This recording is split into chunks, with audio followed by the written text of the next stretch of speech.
Bonjour les amis, nous revoilà pour une nouvelle vidéo et aujourd'hui j'aurai à cœur de vous parler du jeûne. Quand est-ce qu'il nous faut jeûner? Quand est-ce qu'il nous faut jeûner? Alors dans pas mal d'occasions, il nous faudra jeûner, comme nous le montre la parole de Dieu. Mais je voudrais relever deux occasions ce soir, deux occasions dans lesquelles je crois qu'il nous faut vraiment prier. La première, c'est lorsque une maladie ne passe pas. Et puis, nous verrons dans un second temps, quand nous avons besoin de trouver une direction du Seigneur, que nous sommes à la recherche d'une direction. Alors, premier point, nous avons besoin de jeûner, et pas simplement de prier, lorsqu'une maladie ne passe pas. On va dans Matthieu 17, verset 14, lire ceci. Matthieu 17, verset 14. Lorsqu'ils furent arrivés près de la foule, un homme vint se jeter à genoux devant Jésus et dit : « Seigneur, aie pitié de mon fils qui est lunatique et qui souffre cruellement. Il tombe souvent dans le feu et souvent dans l'eau. Je l'ai amené à tes disciples et ils n'ont pas pu le guérir. » « Race incrédule et perverse, répondit Jésus. Jusqu'à quand serai-je avec vous? Jusqu'à quand vous supporterai-je? Amenez-le-moi ici. Jésus parla sévèrement au démon qui sortit de lui, et l'enfant fut guéri à l'heure même. Alors les disciples s'approchèrent de Jésus et lui dirent en particulier : « Pourquoi n'avons-nous pu chasser ce démon ? » « C'est à cause de votre incrédulité, leur dit Jésus. Je vous le dis en vérité, si vous aviez de la foi comme un grain de sénévé, vous diriez à cette montagne : transporte-toi d'ici là, et elle se transporterait. Rien ne vous serait impossible. Mais cette sorte de démon ne sort que par la prière et par le jeûne. Amen. Le Seigneur est clair, il termine ici son enseignement sur l'échec, le pourquoi de l'échec des disciples dans le ministère ici de guérison. Jésus termine son enseignement, son exhortation, en leur disant que cette sorte de démon-là ne sort que par la prière et par le jeûne. Alors pourquoi est-ce qu'il leur dit que c'est à cause de leur incrédulité? Race incrédule et perverse. Incrédule et perverse. À cause de leur incrédulité et de leur perversité. C'est ça qu'il leur dit. Puis il les reprend. Jusqu'à quand serai-je avec vous? Jusqu'à quand vous supporterai-je? Amenez-le-moi ici. Voilà. Donc, nous allons nous attarder sur la réponse de Jésus. Donc, il y a un jeune homme qui est malade et puis qui est lunatique, un peu comme épileptique. Et l'évangile de Marc nous dit que depuis tout petit, il était comme ça. Donc ça dure. Le père a dû prier, l'emmener à la synagogue. Il n'y a rien qui se passait pendant des années. Les rabbins ont dû prier, les juifs pratiquants de la synagogue ont dû prier. Et puis ici, les disciples ont prié, les apôtres ont prié, donc des pasteurs ont prié. Rien ne s'est passé. Et Jésus les reprend sévèrement. Et si nous allons donc jusqu'au bout, si vous voulez, du discours du Seigneur, de l'exhortation du Seigneur, de l'enseignement du Seigneur, nous découvrons qu'ici le secret c'est le jeûne. Certains disent, oui, il faut avoir la foi. Bien sûr, il faut avoir la foi. Mais comment elle vient cette foi? Puisqu'ici, il est question vraiment du don de foi. Ce n'est pas la foi pour croire, simplement pour être sauvé, qui est aussi un don. Mais ici, c'est le don de la foi, c'est-à-dire ce don de puissance. Il y a 3 dons de puissance, le don de foi, les dons de guérison et les dons pour opérer des miracles. Eh bien, ce don de foi associé bien sûr au don de guérison et ici au don de faire des miracles. Ce don de foi, donc cette foi que Jésus leur parle ici, ce grain de sénévé qui transporte des montagnes et avec lequel rien ne nous serait impossible, que toutes les montagnes se transporteraient, rien ne nous serait impossible, bien sûr dans la mesure où cela est la volonté de Dieu. Mais donc, quand c'est la volonté de Dieu, il y a beaucoup de domaines, beaucoup d'endroits, beaucoup d'occasions où c'est la volonté de Dieu. Ça, c'est clair et net. Mais c'est à cause de notre incrédulité, de notre perversité. Donc, le jeûne nous amène à vaincre l'incrédulité. Quand on jeûne, frères et sœurs, quand on prend du temps pour jeûner, notre foi, elle est affermie, elle grandit, elle devient inébranlable. Alléluia. quand on prend du temps pour jeûner. Donc ça ne suffit pas de prier. Il y a des occasions quand on est malade ou quand d'autres sont malades et que nous prions et qu'il ne se passe rien, il faut jeûner. C'est Jésus qui nous le dit. Parce qu'il y a derrière certaines maladies des esprits, oui, qui ne sont pas forcément dans les personnes. Quand elles sont non-croyantes, ils peuvent être dans les personnes, mais quand elles sont croyantes, ce sont aussi des esprits qui peuvent agir sur les personnes. Des esprits qui peuvent, si vous voulez, tourmenter, qui peuvent attaquer, qui peuvent éprouver des enfants de Dieu.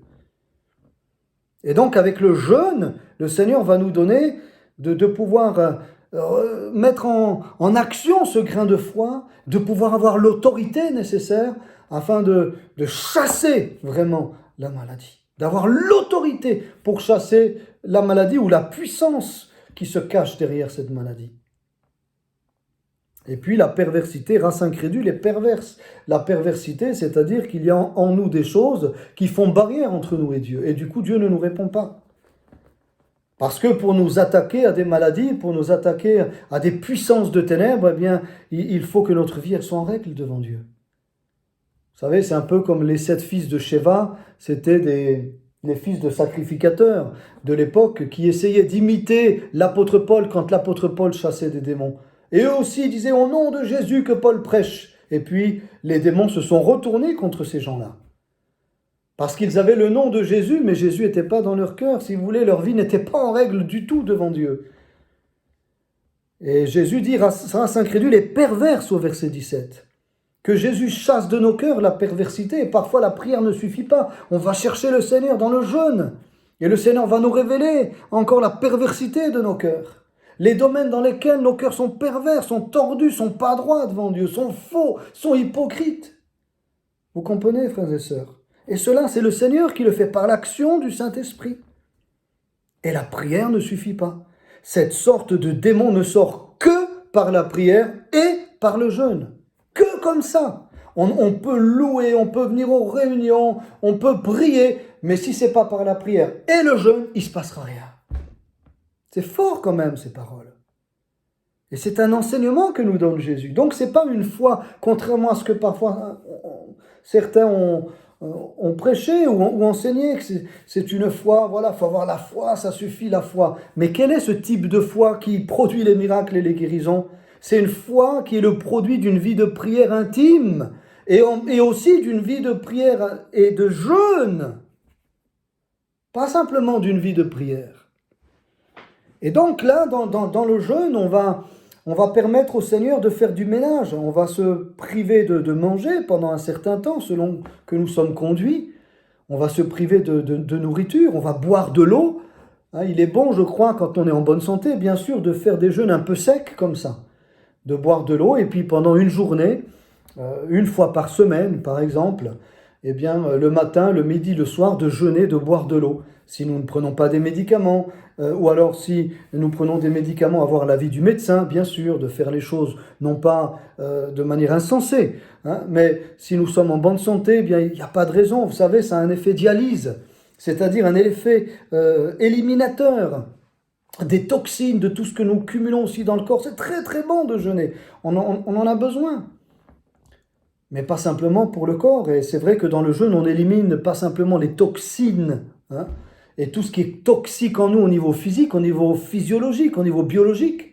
Mais le jeûne nous permet d'éliminer toute toxine spirituelle, toute perversité spirituelle. C'est ça que nous dit Jésus.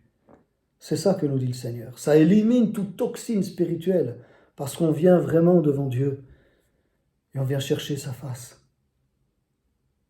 Et on vient se nettoyer, se purifier. On laisse le Seigneur drainer nos vies, nettoyer en profondeur nos vies. Oui, alléluia. Et puis en même temps, on laisse Dieu déposer en nous une foi nouvelle. Mais attention, une foi puissante. Une foi qui croit tout. Une foi qui transporte les montagnes. Une foi à laquelle rien n'est impossible. Waouh, rien n'est impossible. Donc mon frère, ma sœur, si tu es malade ou qu'autour de toi il y a des malades et que ça ne passe pas, que tu pries, ça ne passe pas, jeûne. Prends un temps de jeûne. ne mange pas, bois de l'eau. Un midi, par exemple, ou un soir. Et puis, cherche la face du Seigneur.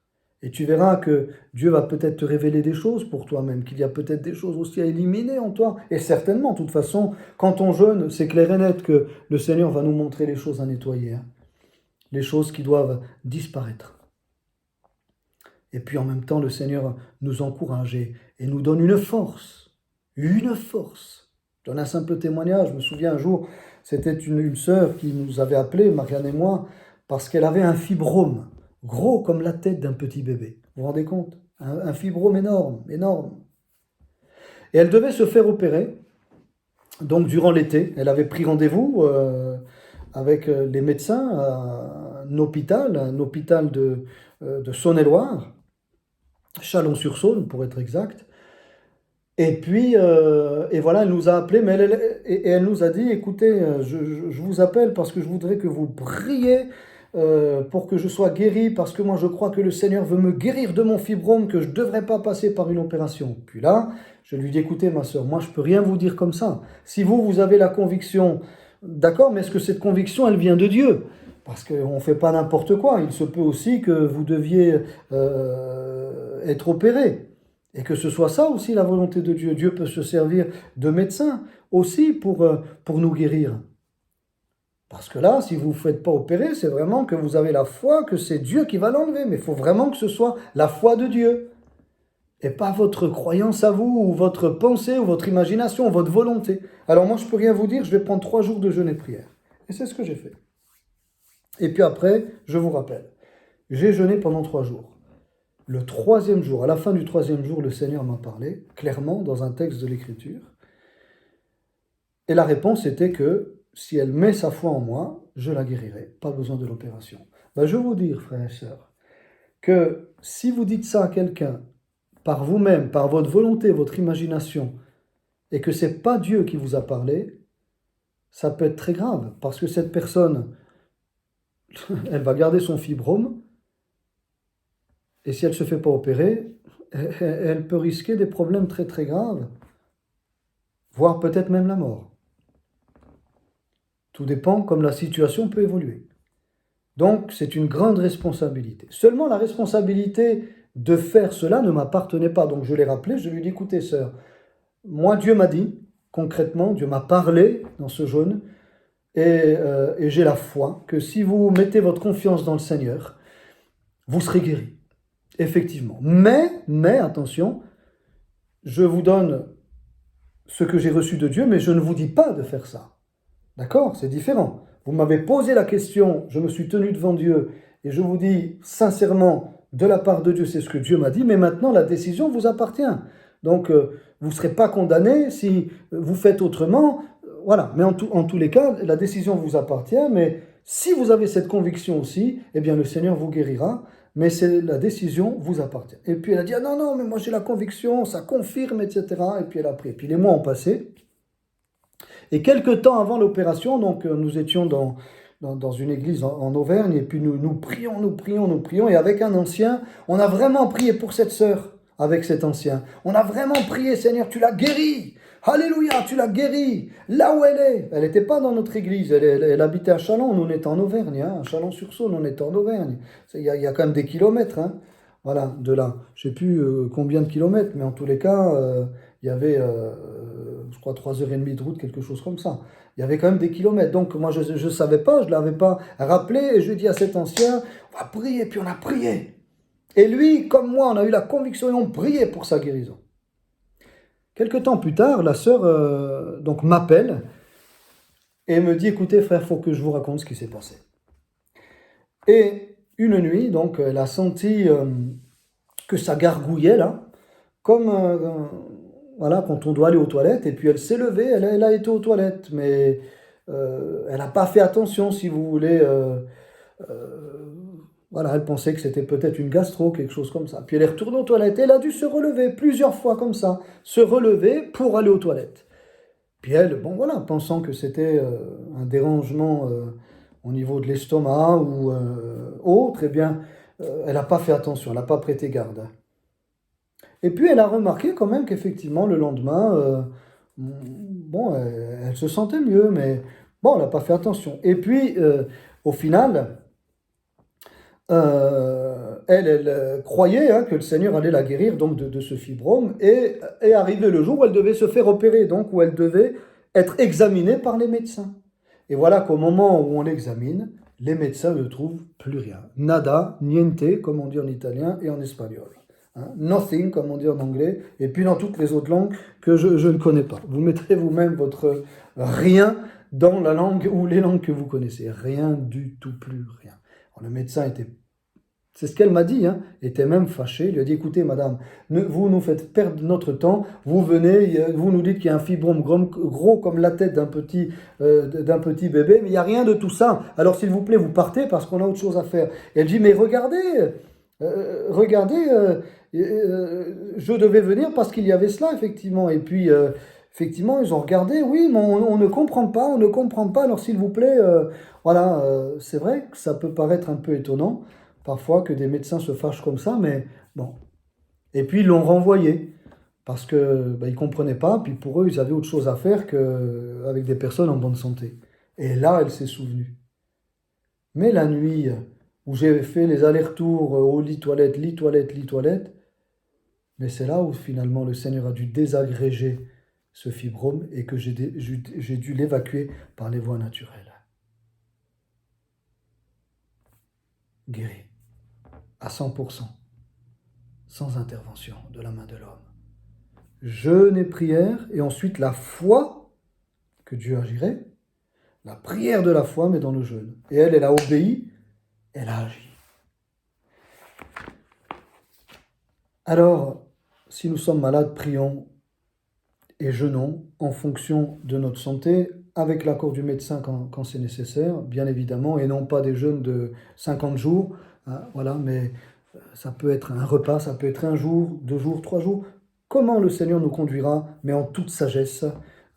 Amen, et vraiment, nous verrons Dieu agir. Je termine avec le deuxième point. Quand on a besoin d'une direction, pas simplement d'une guérison, jeûner, oui, doit s'ajouter à la prière quand nous avons besoin de guérison, et jeûner doit s'ajouter à notre vie de prière quand nous avons besoin d'une direction. Regardez, Actes chapitre 13, verset 1er, Acte 13, verset 1er. Il y avait dans l'église d'Antioche des prophètes et des docteurs.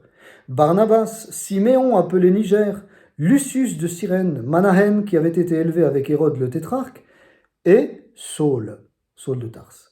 Pendant qu'ils servaient le Seigneur dans leur ministère et qu'ils jeûnaient, le Saint-Esprit dit, « Mettez-moi à part Barnabas et Saul pour l'œuvre à laquelle je les ai appelés. » Alors, après avoir jeûné et prié, ils leur imposèrent les mains et les laissèrent partir. Barnabas et Saul, envoyés par le Saint-Esprit, descendirent à Séleucie et de là ils s'embarquèrent pour l'île de Chypre. Arrivés à Salamine, ils annoncèrent la parole de Dieu dans les synagogues des Juifs. Ils avaient Jean pour aide. Amen, amen, amen, amen, amen. Les voilà ici dans une église d'Antioche, donc quelques frères, quelques ministères. Dans l'église d'Antioche, Barnabas, Siméon, Lucius, Manahen et puis Saul de Tarse. Ils sont 5. 5 ministères, 5 prophètes et docteurs qui servent le Seigneur et qui jeûnent. Et à ce moment-là, pendant qu'ils jeûnent, le Saint-Esprit va parler, comme il y a des prophètes, très certainement que Dieu a parlé par les prophètes qui étaient là, et le Saint-Esprit a dit qu'il fallait mettre à part Barnabas et Saul parce qu'ils devaient partir, il fallait qu'ils les laissent partir, voilà. La Bible nous dit qu'ils les laissèrent partir après leur avoir imposé les mains et après avoir jeûné. Donc ils ne devaient pas les retenir, ils devaient les laisser partir. Donc qu'est-ce que ça veut dire? Ça veut dire qu'ici, dans cette église, ils étaient bien. Barnabas et Saul, Barnabas est cité en premier, Saul est cité en dernier dans la liste ici des serviteurs. Ils étaient bien dans cette église d'Antioche. Voilà, la Bible nous dit que au chapitre 11, verset 26, que ce fut là qu'à Antioche, pour la première fois, les disciples furent appelés chrétiens, que pendant toute une année, donc Paul et Barnabas se réunirent aux assemblées de l'Église et ils enseignaient beaucoup de personnes. Hein, donc ils sont restés là un certain temps, puis à un moment donné, eh bien, ils devaient partir. Et dans le jeûne, ils ont reçu cette direction. Et quelle direction? Eh bien, ils devaient, d'Antioche, donc en Syrie, là, ils devaient partir pour l'ouest, hein, pour Chypre, et puis ensuite commencer leur voyage eh bien, missionnaire. Hein, voilà, leur voyage missionnaire. Donc il ne fallait plus qu'ils restent à Antioche. Voilà. Il fallait qu'ils partent servir ailleurs. Et dans quelle direction? La direction allait leur être indiquée, parce que la Bible nous dit qu'ils sont envoyés par le Saint-Esprit. Et si le Saint-Esprit nous envoie, le Saint-Esprit pourvoit pour la direction. Le Saint-Esprit nous indiquera la direction. Oui. Alors, si ça bloque dans une direction au niveau de ton travail, par exemple, et puis que tu sens que ton temps est terminé dans ce travail, ou tu te poses la question du moins, mais il n'y a rien qui se passe, il n'y a rien qui bouge, tu as fait des démarches à droite, à gauche, il n'y a rien qui se passe. Pourquoi tu ne jeûnerais pas? Après tout, si le Seigneur te veut encore là, il va te le confirmer dans le jeûne. Puisque là, dans le jeûne, ils reçoivent une direction dans la prière. Le Saint-Esprit a parlé dans le jeûne, le Saint-Esprit va te parler. Reste là, mon enfant. Voilà. Hein, ce sont peut-être tes imaginations. Ou alors, au contraire, il va te donner une réelle direction. Et puis là, tu vas voir que quand tu vas faire tes démarches, le Seigneur va te conduire dans ta démarche et elle va aboutir, ça va produire du fruit. Peut-être aussi au niveau de ton avenir. Tu cherches une épouse, tu cherches un époux, et puis rien ne se passe. Il y a eu peut-être des choses qui semblaient se mettre en place, mais finalement, non, rien de concret. Et puis tu es déçu, parce que tu attends et rien ne se passe. Le temps passe et rien ne se passe. Le jeûne, Seigneur, tu sais que j'ai besoin d'une fiancée, d'un fiancé. Tu sais que je voudrais fonder une famille en ton temps et que cela se construit. Tu sais tout cela, Seigneur. Je te demande vraiment de la mettre là devant moi, de pourvoir vraiment, Seigneur. De pourvoir. Alléluia. Parce que tu es fidèle. Parce que tu es bon. Et le Seigneur pourvoit. Oh oui, le Seigneur pourvoit. Le Seigneur, quand tu jeûnes et quand tu pries, il est celui qui va te donner la paix pour découvrir celle ou celui qui doit faire le reste de tes jours avec toi. Le reste de ta vie avec toi. Alors c'est important, vraiment important, que nous ayons, je dirais, ce réflexe, quand on doit prendre une direction, de ne pas simplement prier, mais quand même de jeûner aussi. De jeûner aussi. Paul et Barnabas prennent au sérieux le ministère. Ils prennent au sérieux la vie chrétienne. Pour eux, c'est pas anodin de prier et de jeûner. Ce n'est pas anodin de prendre une direction. Ce n'est pas anodin de rester dans un endroit ou partir de cet endroit. Ce n'est pas anodin. Vous savez, aujourd'hui, les gens ne croient plus dans la direction de Dieu. Ils se disent, oh, mais c'est moi qui décide. C'est moi qui va là. C'est moi qui fais ci. C'est moi qui choisis cette femme. C'est moi qui ai choisi. C'est pas Dieu. Il ne faut pas voir Dieu partout. Et pourtant, si, Dieu est partout.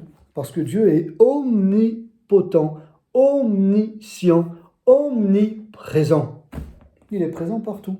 Il est omniscient. Il connaît tout de notre vie. Tout ce qu'il nous faut. Tout ce dont nous avons besoin.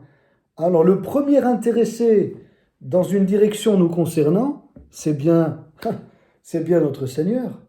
C'est lui notre directeur, c'est lui notre patron, c'est lui qui nous embauche. C'est lui. C'est lui notre guide, notre berger, notre lumière. C'est lui, c'est Christ. C'est lui notre direction, c'est Jésus.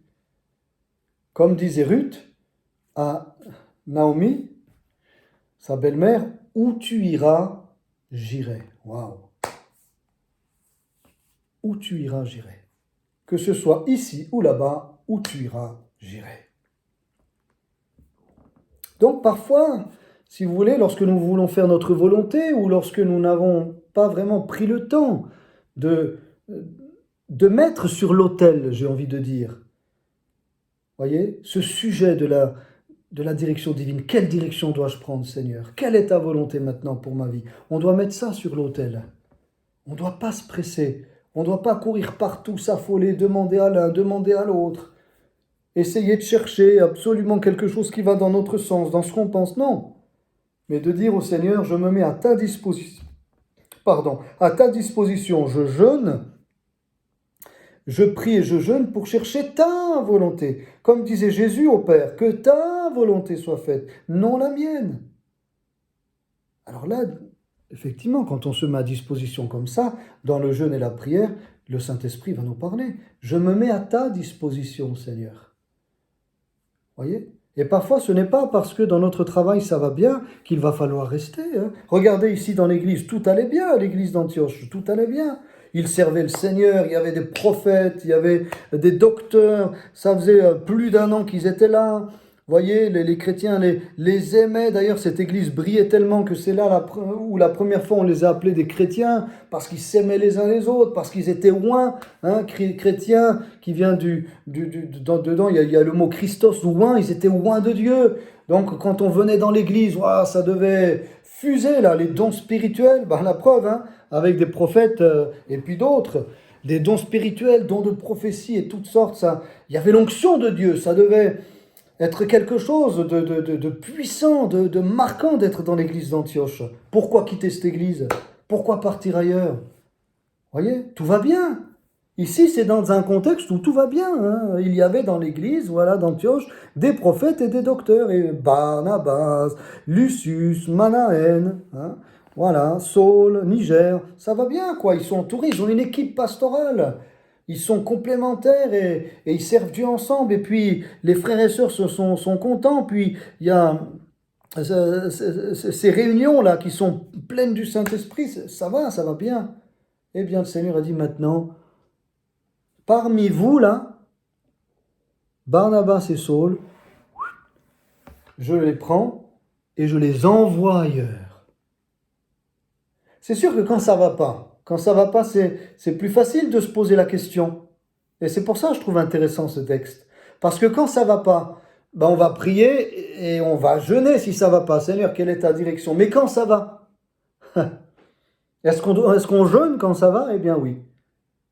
Même quand ça va. C'est ce que nous apprend ici la parole de... Ils servent le Seigneur dans leur ministère et ils jeûnent. Quand on sert le Seigneur, on jeûne aussi. Parce que ce n'est pas à cause du fait que ça va bien que ça signifie que c'est le plan de Dieu. Et puis c'est aussi des fois parce que ça ne va pas, que ce n'est pas le plan de Dieu. Bien sûr, des fois, le temps est fini et donc ça ne va pas. Il y a des circonstances qui font que, le Seigneur nous fait comprendre que maintenant, il faut partir. Oui, bien sûr, d'un travail, déménager dans une autre ville ou changer peut-être d'air, prendre une direction. Je ne sais pas, on avait pensé prendre des vacances peut-être cet été. Le Seigneur nous dit non, vous en avez besoin maintenant. Et puis, tout un tas de changements, des directions dans des moindres détails, mais qui sont importants, dans ce qui peut, pour nous, être des détails, mais qui, en définitive, sont des choses importantes, sont des domaines importants. Prendre du repos, c'est important, n'est-ce pas? Si on ne veut pas faire un burn-out, prendre du repos, c'est important. Voilà. On a besoin de la direction de Dieu. Se marier, etc., c'est important. Être là où Dieu nous veut pour le servir. Être dans l'entreprise où Dieu nous veut, etc. Mais combien c'est important. Faire un achat. Est-ce que c'est la direction de Dieu de faire cet achat-là? Voilà. Est-ce qu'on veut peut-être acheter une maison? Est-ce que c'est la direction de Dieu? On veut vendre? Est-ce que c'est la direction de Dieu? Voyez? Je dois accepter un nouveau poste. Est-ce que c'est la direction de Dieu? On me propose 2 postes. Quel est le plan de Dieu? Etc. On peut multiplier à l'infini. Mais c'est important de jeûner. Et puis, tout simplement, dans notre vie chrétienne, tout simple. Nous jeûnons et nous prions pour être en communion avec Dieu, pour nous laisser diriger par lui. Eh bien, c'est ce qui s'est passé là. Et la Bible nous dit que ils les laissèrent partir et ils sont envoyés par le Saint-Esprit. On voit que c'est le Saint-Esprit qui est leur GPS. c'est le Saint-Esprit qui les dirige. Allez hop, direction Chypre, d'accord? Une île au sud-ouest d'Israël et de la Syrie. Hop, et puis ensuite, hop, ils remontent en direction de la Turquie et ça sera leur premier voyage missionnaire. Je terminerai avec un exemple. Un jour, s'était aussi posé la question avec mon épouse dans un endroit bien défini et bien particulier. Est-ce que Seigneur, eh bien, voilà, notre temps est fini, indique-nous, parle-nous. Qu'est-ce que tu penses? Voyez, ça allait, on servait le Seigneur. Mais on voulait déposer ça au pied du Seigneur. Et puis, mon épouse a commencé à jeûner pendant 2 jours. Voilà. Pendant 2 jours, elle a dit, il faut qu'on jeûne pour notre avenir. Voilà. Tout va bien, on sert Dieu et tout, mais je ne sais pas, je sens de jeûner pendant ces 2 jours. À la fin des 2 jours, frères et sœurs, moi je note tout sur mon intel. À la fin des 2 jours, je note l'année, le mois, le jour, même parfois l'heure. À la fin des 2 jours, nous recevons un appel de la part d'un pasteur, voilà, un appel, un message, et dans ce message, il y avait une direction qui semblait se dessiner, pour nous, une nouvelle direction qui semblait se dessiner. Incroyable, elle termine ces 2 jours, et puis ce pasteur m'envoie ce message, voilà, où il y avait une direction qui semblait se dessiner. Et puis, le même jour, après ces 2 jours de jeûne et prière de mon épouse, je reçois un email, cette fois-ci d'une sœur, voilà, d'une sœur de l'église, qui était là avec nous, qui m'envoie un email, mais alors clair et net, et puis cette sœur avait reçu un texte à lire. Vous savez, on a ces textes chaque jour, il y a un texte à lire, et puis avec un commentaire biblique. Et puis ça allait aussi dans le sens du départ. Ça allait dans le sens du départ. Ce texte biblique, ce commentaire biblique, après les 2 jours. Et de là, avec mon épouse, nous avons compris qu'effectivement, eh bien, et avec aussi force détail, le Seigneur m'a parlé ensuite aussi après, parce que moi j'ai dit à mon épouse, écoute, comme le Seigneur t'a répondu, a répondu de manière claire, moi je vais aussi jeûner 2 jours. Et hop, j'ai jeûné 2 jours après. Et après que j'ai eu jeûné 2 jours, le Seigneur m'a parlé dans un texte de la parole de manière très claire. Et il m'a indiqué le nombre d'années à la fin desquelles nous devrions effectivement, eh bien, partir. C'était clair. 2 jours de jeûne de mon épouse qui sentait de prier pour notre avenir, et ces deux, un pasteur et puis une sœur inspirés, puis ça va dans le même sens avec un verset biblique clair et un commentaire biblique clair, et ça allait dans ce que nous ressentions également. Et puis ensuite, moi-même, j'ai demandé à Dieu, et Dieu m'a parlé dans mon culte personnel au travers d'un texte biblique, nous indiquant même les années durant lesquelles nous devions encore servir. Le jeûne, ajouté à la prière, permet à Dieu, nous permettons à Dieu, si vous voulez, de nous parler. On se met à disposition du Seigneur. Notre oreille est attentive dans le jeûne. Parce qu'on arrête tout, frères et sœurs, on arrête nos activités, on arrête tout et on se met vraiment à l'écoute du Seigneur, en tout cas pendant un moment, pendant ce temps de jeûne. Voilà, après, si vous travaillez le matin, vous jeûnez avant de partir, prenez une demi-heure, je ne sais pas, pour ouvrir la parole de Dieu, priez et jeûnez pour votre avenir, pour une direction. Vous allez travailler. À midi, pareil, vous prenez 1 heure, vous ne mangez pas, vous buvez et vous prenez 1 heure de temps pour être avec le Seigneur pour les mêmes raisons. Vous allez travailler l'après-midi, le soir, vous revenez et vous faites cela. Ça peut être un jour, ça peut être une demi-journée, ça peut être 2 jours là, par exemple nous. Il n'y a pas de jours bien définis, de temps, de durée bien définie. Il faut se laisser guider par Dieu et ne pas agir voilà, en faisant n'importe quoi. Hein. On est bien d'accord. Je le répète, si on prend des médicaments, avoir l'avis du médecin, faire les choses calmement, posément. Les chrétiens ne sont pas des uluberlus, hein, voilà, mais on fait les choses de manière sage. Donc, mon épouse et moi n'ayant, par la grâce de Dieu, aucun problème de santé, ayant quand même l'habitude aussi de prendre le temps de jeûner, 2 jours, pour nous, c'était suffisant. Voilà, c'est pas un exploit, voilà. Non, on n'est pas là dans l'exploit. On est là dans la mise à disposition, dans une mise à l'écoute du Saint-Esprit. Vous voyez, non pas dans un exploit. Je me souviens quelqu'un, bon, c'est un témoignage peut-être négatif, mais quelqu'un qui avait jeûné 40 jours. Mais je lui dis, mais mon frère, fais attention, parce que tu sais que tu peux y rester. Tu peux y rester. Alors, grâce à Dieu, il n'y est pas resté, c'était pas grave. Hein. Il n'est rien arrivé de grave, pardon, mais ça aurait pu être grave. 40 jours, voyez. Et au final, qu'est-ce qui s'est passé? Le résultat de ce 40 jours de jeûne et de prière, eh bien, ce qu'il avait entrepris pour Dieu, tout s'est écroulé. Voilà, tout s'est écroulé. Ce n'était pas la volonté de Dieu, tout s'est écroulé. Lui, il avait jeûné, prié pour qu'un réveil éclate, etc. Vous voyez. Et puis au final, voilà, peu de temps après, tout s'est écroulé. Alors le Seigneur a vu le cœur de ce frère, certainement, mais là, c'était pas sage. Et je lui disais, ce n'est pas sage. Ce n'est pas sage, parce que ça se voyait que ce n'était pas le plan de Dieu. Mais il s'entêtait, alors il jeûnait, pour quelque part, pour qu'il se sente approuvé de Dieu. Voilà, il disait, en jeûnant, je vais faire un exploit pour Dieu, Dieu sera quand même avec moi, non? Ben non, tout l'inverse. Hein. Il a fini le jeûne, paf, toute l'œuvre qu'il croyait venir de Dieu s'est écroulée. Donc, ce n'est pas faire un exploit, jeûner, frères et sœurs, voyez? C'est être humble et dire, Seigneur, je vois que même en priant, il n'y a rien qui ne se passe. Je ne suis pas guéri, ou cette personne n'est pas guérie, ou je n'ai pas de direction, je suis perplexe, je ne suis pas bien, je suis...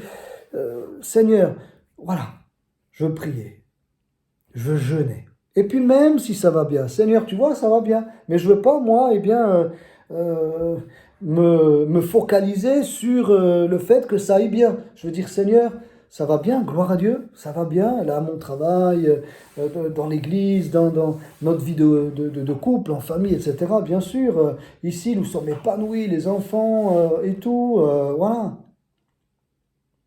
Hein, il y a différents niveaux qu'il faut examiner. Le niveau spirituel, le niveau familial, le niveau du travail, le niveau des loisirs, aussi de la détente, du repos. Il y a tout un ensemble, vous voyez, dans une vie. Et alors, dans quel domaine? Eh bien, il y a besoin d'une œuvre de Dieu. Et on prie, et on jeûne. Et puis là, le Seigneur vient nous confirmer, vient nous encourager, ou vient nous donner une direction. Alors, je vous laisse ce message. Mes frères, mes sœurs, chers amis, je vous laisse ce message-là. Une maladie ne passe pas. Hein, eh bien, on a besoin d'une guérison. Par le jeûne et la prière, Dieu nous l'accordera. On a besoin d'une direction. Par le jeûne et la prière, Dieu nous l'accordera. Alors, considérons le jeûne non pas comme un exploit, mais plutôt comme une mise à l'écoute et comme un acte d'obéissance et d'humilité, comme Jésus lui-même l'a fait, comme Daniel le prophète l'a fait, comme l'apôtre Paul et puis Barnabas l'ont fait, et comme c'était la coutume à l'époque de l'Église primitive, n'est-ce pas, pour les enfants de Dieu aussi, de le faire, de jeûner régulièrement pour se maintenir en forme et maintenir une vision spirituelle juste et aussi eh bien, une autorité de la part du Seigneur. Merci Seigneur pour ta grâce, merci parce que c'est vrai, nous ne sommes pas là pour faire des exploits, pour nous montrer, pour, Seigneur, braver même des conseils de ta part, ou, Seigneur, une certaine sagesse qui vient de toi, la braver, vouloir aller plus loin et faire de notre tête, ou vouloir absolument t'imposer quelque chose par le jeûne, vouloir absolument que tu sois de notre côté, vouloir absolument eh bien que tu approuves une œuvre quelconque, une décision quelconque. Non Seigneur, nous voulons jeûner comme il se doit. Nous voulons jeûner afin que tu puisses enlever de nos cœurs encore toute perversité qui puisse se cacher là dans une pièce de nos cœurs. Nous voulons te demander également dans le jeûne et la prière de fortifier notre foi, de nous donner une foi qui transporte des montagnes, alléluia. Afin, Seigneur, que dans des situations de maladie, dans des situations où l'ennemi tient des vies, dans les situations peut-être où l'ennemi veut également nous vaincre, eh bien Seigneur, nous puissions remporter la victoire. Seigneur, aide-nous à jeûner aussi dans des directions bien précises, parce que la vie est faite de directions. La vie est faite de chemins de droite et de gauche que nous devons prendre au bon moment, dans ton timing à toi. Nous ne voulons pas manquer, Seigneur, une direction de ta part. Alors, garde-nous en toi. Et merci pour cette possibilité que tu nous donnes de manger du pain spirituel, de nous nourrir de ta parole, de nous nourrir de ta volonté et de nous priver pour cela un temps, un moment de cette nourriture terrestre, de cette nourriture dont nous avons besoin, mais qui remplit simplement notre ventre, qui remplit simplement notre organisme et qui nous donne simplement une force physique. Eh bien Seigneur, nous voulons mettre de côté un temps ces besoins physiques, renoncer à ce besoin physique, ce besoin de nourriture, pour nous consacrer à une autre nourriture, à celle que toi tu nous donnes, qui vient d'en haut. Toi-même, tu as dit, ma nourriture, c'est de faire la volonté de celui qui m'a envoyé. Eh bien, c'est cela notre nourriture, Seigneur. C'est de prendre ce temps à part, de nous nourrir de ta parole, de nous nourrir de ta présence, de boire, alléluia, aux sources du salut, de venir boire à longs traits aux sources du salut, de venir nous renouveler dans la vie du Saint-Esprit pour aller de l'avant, avec ta puissance, avec ta pureté, et puis aussi avec ton discernement et ta sagesse. Nous t'avons demandé ces choses en ton nom, Jésus-Christ, en ton nom, et à toi soit toute la gloire. Amen, amen, amen. Soyez bénis. Alors, voilà, prions et jeûnons pour la guérison et pour une direction quand le Seigneur nous y conduit. Que Dieu nous bénisse et à bientôt les amis.